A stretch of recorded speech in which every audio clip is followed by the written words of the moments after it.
Hi, I'm Tina. I'm the manager of the Swansea University Transcription Centre, where we support print-disabled students with accessible alternative formats. Hi, I'm Kirsty. I have been a student at Swansea University since 2012. I did my undergrad, masters and PhD here, and I'm about to start a new job as a research assistant here as well. So this room is a dedicated space in our library for print-disabled students. As you can probably see in the background, we got larger screens, we got large print keyboards. We also got docking stations on every table here, which is height adjustable, by the way, to enable students to access whatever they need in a more accessible and easy to use way. We also have at the very end a CCTV magnifier, which is a hardware tool which enables instant magnification with various background and contrast options. And the room is basically within a busy library, a place where our students can go. It's keycard access controlled, and our students know they have a place where they can sit down and work, not having to fight for spaces in a busy environment. And there's also additional space for guide dogs, for instance, and if somebody had to use a wheelchair, it's a room which is a bit more generous, and at the same time it is a bit of a calmer environment compared to the rest of the library, which can be, although it's a library, it can be a little bit busy. We like a busy library. We love a busy library, but not everybody does. And Kirsty, how important was this space to you doing your degree? It was so important. I think it was the difference between me being able to study effectively on campus or me maybe not wanting to be on campus as much, because I know I can always come in here and I'm guaranteed to have my own space. It's quiet, and quietness is so important for me as someone with visual impairment. So I can hear, I use a screen reader on my laptop, so it's really important to be able to hear the screen reader without having all the background noise. And I'm also hearing impaired as well, so the extra bit of quiet is really appreciated. And how important did this library become to you, but also what were your feelings about the library before you started? I think I was probably a little bit intimidated about using the library prior to starting, because on my visits it just seemed like such a big, overwhelming place, and I was wondering, how am I going to navigate this, and actually how much am I going to even use the library, because you associate a library with print books, and obviously I'm a brain user, so I didn't anticipate maybe even needing to come to the library, but having a quiet and peaceful space like this is just important, and it's something that I think every library needs, and I've come to use the library more so than I've used any other building on campus, I think. Wow, that's a great credit to the library team. That's a fantastic credit. How was that welcome for you when you first came and saw the library, and the transcription team? The transcription team welcome, I couldn't have asked for a better welcome. They made me feel so at ease and really built up my confidence about starting to study here. And the library were great as well, not just for me but for all of our student inductions as like a whole cohort. They were really welcoming and really explained everything, and then I sort of had that extra bit of welcome as well, that I knew I was able to go to the desk and have somebody friendly who would be able to help me, and then if they didn't know the answer to anything I was asking, they would definitely be able to find out. And Tina, on that note, how do you set up a way of welcoming new students with visual impairments, and could you tell us a little bit more about the Transcription Centre? So at the Transcription Centre, we try to engage with prospective students as early as possible, just to ease their journey into higher education life, because it's such a big step and there's a lot of demands. So we meet up with students ideally before they even come here. So in the best case scenario, we'd like to hear from a student as and when they apply for an open day, so that we can already ask them what type of resources would be useful for them, let it be large print or electronic text, and if there's anything in particular they need in regards to documentation they need for the day. And if we know they're coming, we make sure we're here as well to greet them and offer them extra support to guide them around campus. Once they've accepted an offer, we try to arrange a meeting together with the department to discuss the type of resources needed for the course. So not just lecture handouts, but maybe other things like field trips or specialist software programs used as part of a degree, and how we can make these more accessible. And this is where the cooperation between the department, the student and the support services can already start, and we get to know each other and we can establish how a student would like to work. Once a student has enrolled with Swansea Uni, we then would have a formal induction meeting.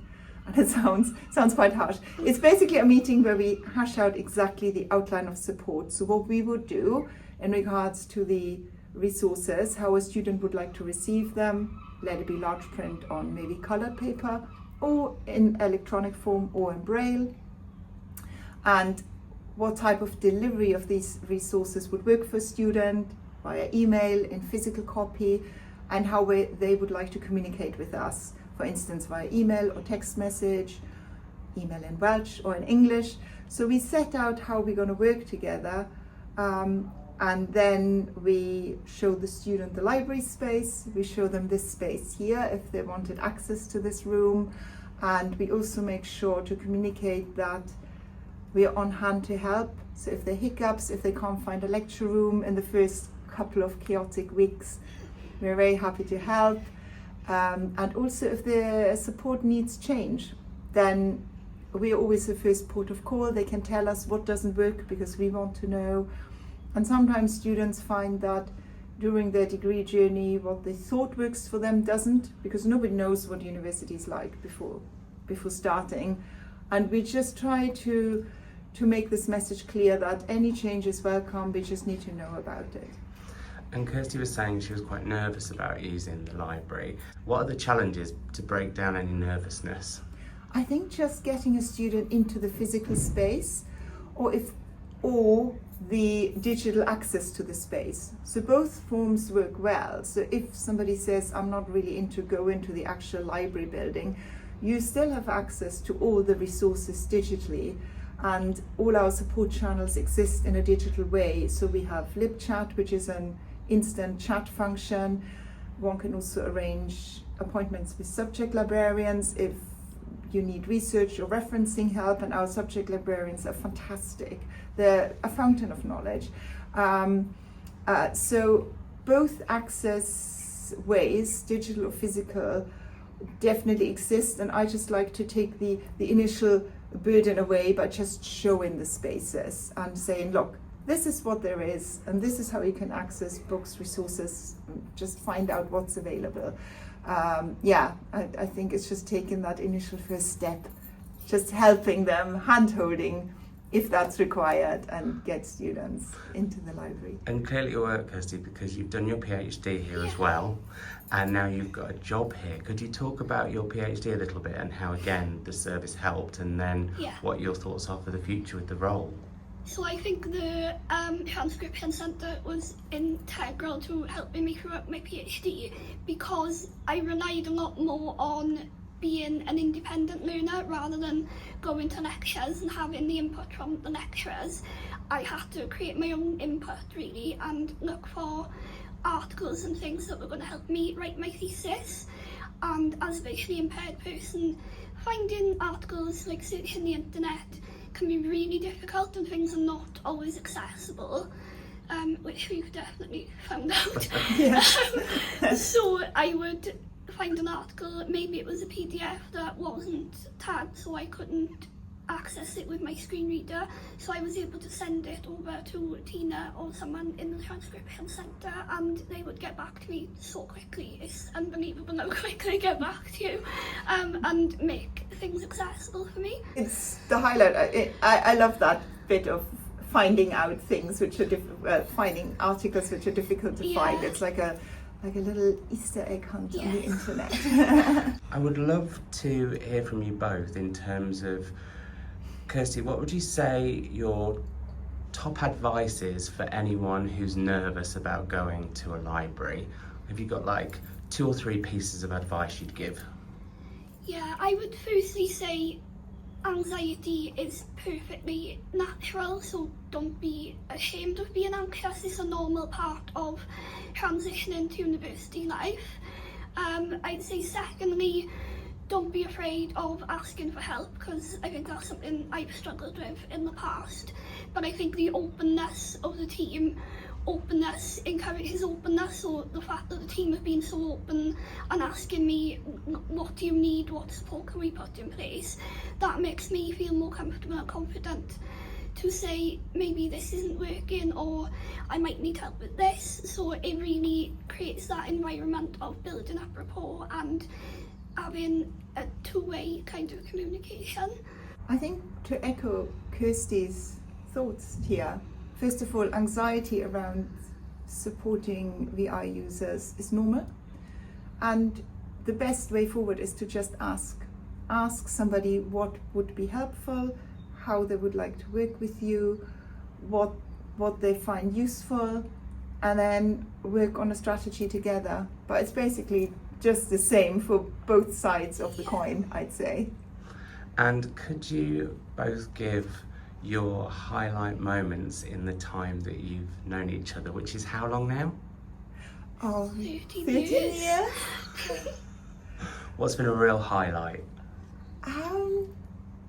For me personally, it's just been to see you grow from a slightly nervous undergraduate student, which is normal, almost every undergraduate student, even postgraduate students nervous, to grow into somebody who is running focus groups with an amazing confidence, giving interviews, giving podcasts, speaking at conferences.